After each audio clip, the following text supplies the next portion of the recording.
Assalamualaikum warahmatullahi wabarakatuh. Pembahasan kita kali ini tentang penelitian perbandingan dua sampel yang saling bebas. Di sini ada dua uji yang digunakan, yaitu uji T jika datanya berdistribusi normal dan uji Mann-Whitney jika datanya tidak berdistribusi normal. Nah, sekarang kita bahas terlebih dahulu tentang uji T. Contohnya, seorang mahasiswa melakukan penelitian untuk mengetahui perbedaan kemampuan berpikir kritis siswa dengan menggunakan metode Jigsaw dan STAD. Nah, sekarang dari hasil penelitian tersebut sudah diperoleh data ini. Di sini ada dua buah kelas yang diberi nama kelas Jigsaw dan ini kelas yang kedua, kelas STAD. Di mana masing-masing sudah diberi perlakuan, yaitu kelas pertama dengan metode Jigsaw dan kelas kedua dengan metode STAD. Masing-masing dari kelas memiliki siswanya 15 ya. Nah, di sini pertanyaannya, apakah terdapat perbedaan kemampuan berpikir kritis siswa yang belajar dengan metode Jigsaw dan STAD dengan alfa 5%? Nah, sekarang kita perlu mengolah data ini dengan SPSS dengan terlebih dahulu melihat apakah kedua kelompok ini memiliki data yang berdistribusi normal atau tidak. Kita kopikan data di kelas Jigsaw ini ke SPSS. Kita kopikan ke data view. Kemudian kita kopikan juga kelas STAD.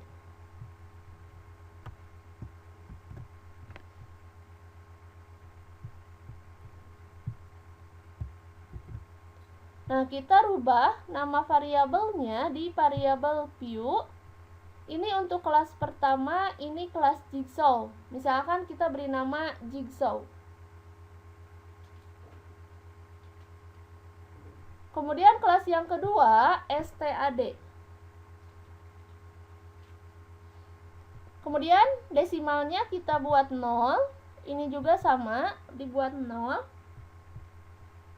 Ini measure-nya, karena skala kita klik scale. Ini juga sama, scale. Nah, sekarang untuk uji normalitas kita klik analyze, kemudian descriptive statistik, lalu explore. Kemudian masukkan kelas Jigsaw dan STAD ke dependent list. Kemudian kita klik plotnya dan centang normality plot with test. Lalu continue. Kemudian OK.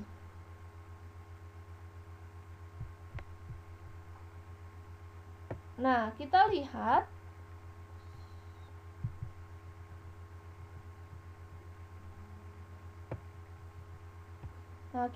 di sini sudah ada deskriptifnya ya. Kita lihat yang test normality-nya.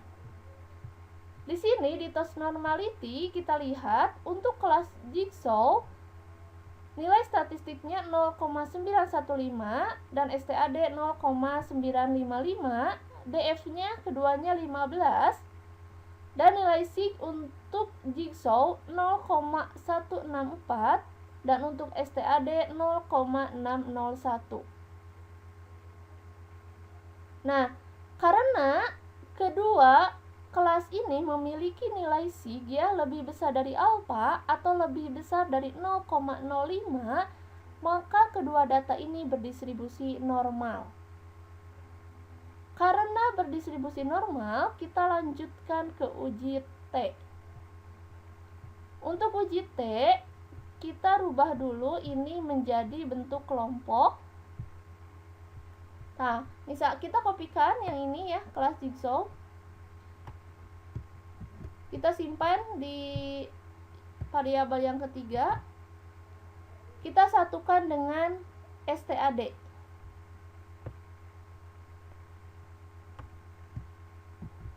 disatukan. Kita bedakan dengan nama kelompok. Misalkan untuk kelas jigsaw kita beri nama kelompok 1.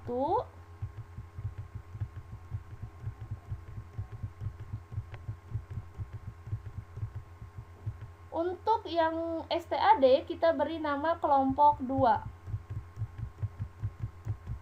Kita beri nama kelompok 2 sampai akhir, sampai 30 ya, karena 15. Nah, kita rubah ini nama variabelnya di variabel view. Misalkan ini adalah tadi yang mau kita carikan tentang kemampuan berpikir kritis ya. Misalkan ini kita beri nama kritis.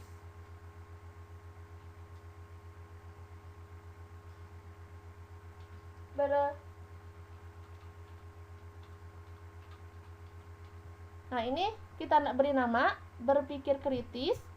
Desimalnya dinolkan, ini juga sama dinolkan. Yang ini kita beri nama kelompok.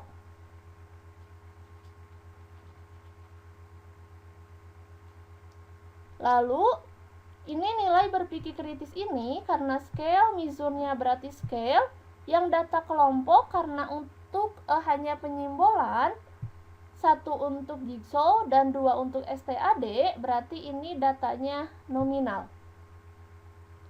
Nah, sekarang di kelompok value-nya kita rubah. Value ya, nilai 1 itu untuk jigsaw, kelas jigsaw.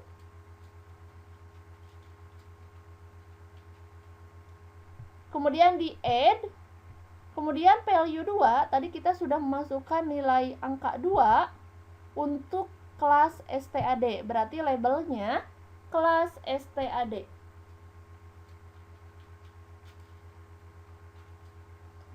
Kemudian di add juga. Jadi ini sudah diberi penyimbolan. Lalu oke. Sudah itu, kita mulai untuk menentukan uji T dengan analyze, kemudian compare means, kemudian independent sample t-test. Nah, kita masukkan berpikir kritis ke tes variabel, dan untuk kelompok ke grouping variabel. Kita definisikan grupnya. Grup 1, 1, dan grup 2, 2. Kemudian continue.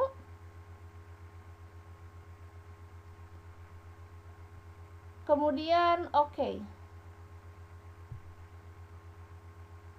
Nah, di sini sudah ada grup statistiknya ya, N-nya berapa, kemudian min-nya, standar deviasinya, dan standar error min-nya untuk masing-masing kelas.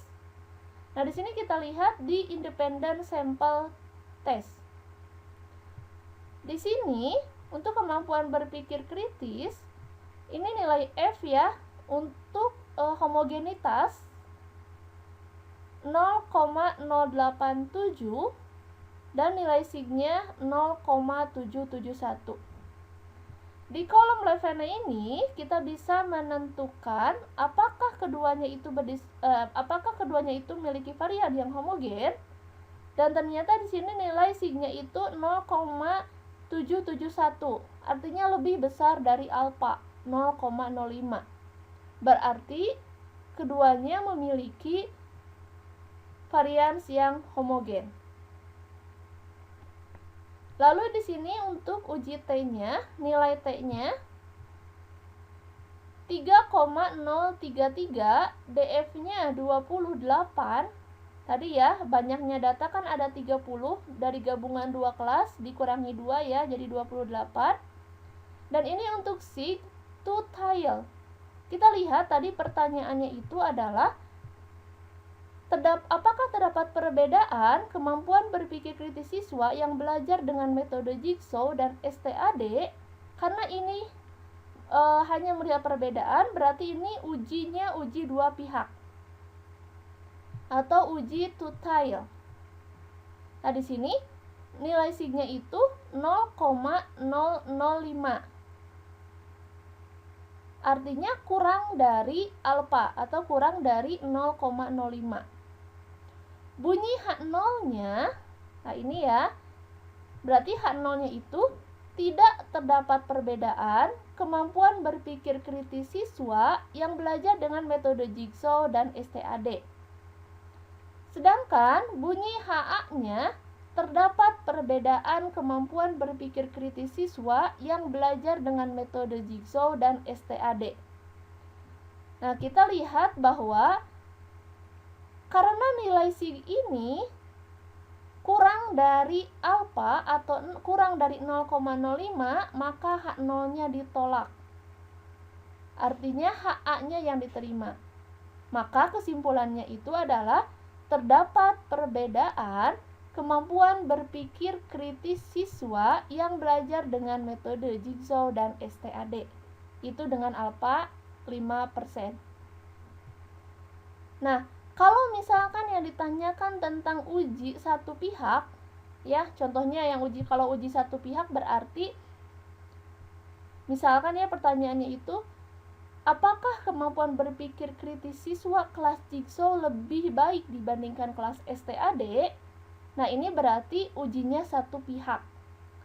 Langkahnya tetap sama dengan yang tadi, namun di sini nilai signya itu karena ini tutile, sedangkan pertanyaannya satu pihak, berarti nilai signya ini harus dibagi 2. Jadi 0,005 harus dibagi 2 kalau pertanyaannya itu berupa uji satu pihak.